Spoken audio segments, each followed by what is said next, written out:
worth doing, like the Sangha. You know? Mm-hmm. It's not about me. I'm just a guy who's sort of at the head of the line of dying. It's more than likely that I'll die before anybody else in this room. And I think that the way I die is pertinent only because we tend to mimic. We learn how to speak English by mimicking. We learn how to walk by mimicking. You know. All right. Anybody have anything they want to say to me so we can be more complete? Nope. Okay, that's sweet. Got lots to say, Ed. What I wanted to say initially was that when I met you in Sangha, the first thing that I thought of when I saw you was that I had seen you on the Austin public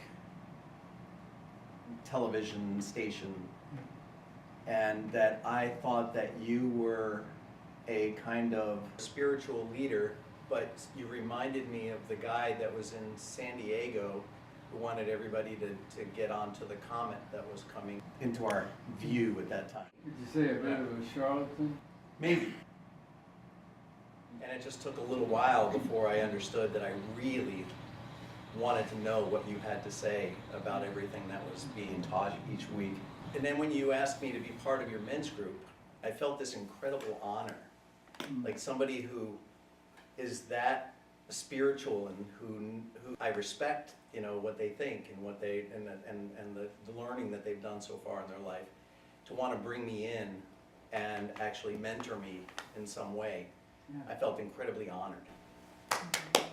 So you've been overall an incredible inspiration in my life, and I mean you've had of all the people that I can think of, there's very few that have had the same kind of impact on my life as what you've had.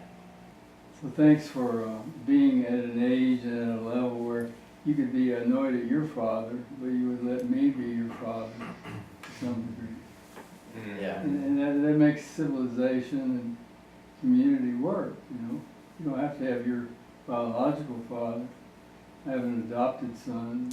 You know, as you say that, I can realize that, you know, when my dad passed away, we started to develop a good relationship, but we never really, it never really felt complete. And it's been nice to have you in my life to kind of complete that for me. It's kind of like a jigsaw puzzle. You just fit in a little piece of Ed here. Your dad's first name was what? Donald. Yeah, a little Donald here, a little Ed here. And you get this map of fatherness that you need, whatever you need. Jodi, you have anything you want to share? Well, I have known you for a long while. You were always somebody that other women would be like, I don't know about that guy, and I'd be like, no, you just don't understand. Like you just don't understand who he is. Like, give him, he's great, you know. And then I felt like, you know, I could say things to you, and then you and I would go to lunch, and you would tell me about your daughters, you know, and your relationship with them, and I could see it all over you, how much you really wanted to have a good relationship with your daughters. And I felt like one of the people that you could talk to about that and ask questions and kind of get I don't know, just loosen up something or get something from that. So that was always kind of nice when we would go to lunch and do that. And I remember one time going to lunch, I was working at Lighthouse Solar because it was near Central Market, and I just walked over. And I remember walking back from meeting you, and we were talking about, I think it was the beginning of the men's group, but you said something about, I don't know what you said, but I just remember what I was feeling when I walked back. It was like, wow, wouldn't it be great to have that kind of power? Like sexual power, like power as a woman, power in relationships. Like that was the energy of it. And I was really excited, you know, about the men's group, and because I was with Don at that time, and what that was going to bring about, and I was excited about that. We brought Nicole Dadon to town. Right? Mm-hmm. Yeah. Lured her in. You did the Omen Yeah, Yeah. you know, and I love that what I'm starting to get now out of our seminars and the work we're doing, it's like, oh, everybody's just playing a game, playing their game. Yeah. And Ed's just playing this game, and the game you play is hands down extraordinary. Like, it's hands down. Like, all the books you read, the amount of phone calls you make to tell people this is the book you want to read. Like, just the amount of phone calls you make, period, and tell people about movies, and just who you are is hands down extraordinary. Good. Anybody else? You know, I haven't planned out a statement or anything. It's been a long journey, and I don't know when we first met, but I do know that there were a lot of things that kind of put me on edge. I think there's several things in there. I appreciate your ability to almost like water kind of get in the cracks and crevices and work your way in however you needed to break through that with me and ultimately be a huge contribution. I too had a father who was not communicative at, you know, literally I think around age 12 or 13 just kind of threw up his hands and said, "You're on your own." Good luck.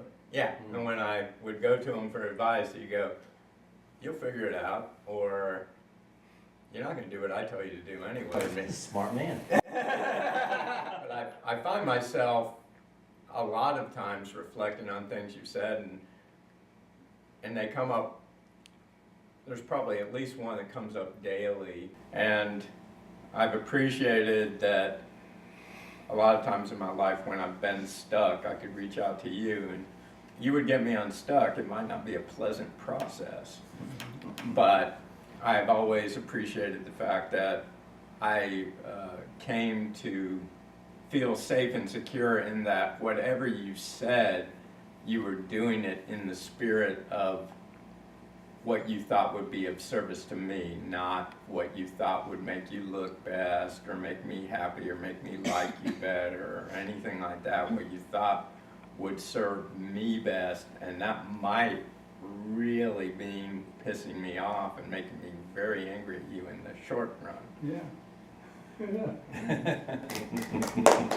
I learned that from some very smart people, like J. Krishnamurti and Werner Erhard and Scott Peck and Sam Keen, and a lot of mentors that I had. Great. And then do you have something you want to share?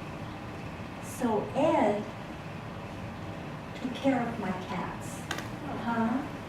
So Ed, I took my first cat to that Ben White Pet Hospital, I think in 1980, and there was Ed, and a very unusual veterinarian because he cared about, he would always discuss me and not my cat.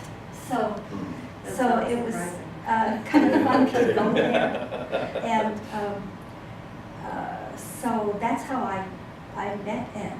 And my first cat, I took what she got sick and she died, and Ed gave me my second cat who had been abandoned at the pet hospital. And that second cat I had for 20 years. It was really a great, very smart, tiny little cat. But I also at that time met Mary, because we couldn't find Ed, and my cat had to be put to sleep because she was really, really sick.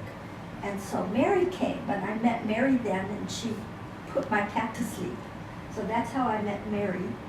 And then Ed got me to, I would do anything he says, because, you know, after 10 years of taking care of my cat and all the discussions, anyway, it's just been great. It's made life in Austin special, having Ed and Mary as friends. Thanks for being Linda. And, well, thank you for being Ed.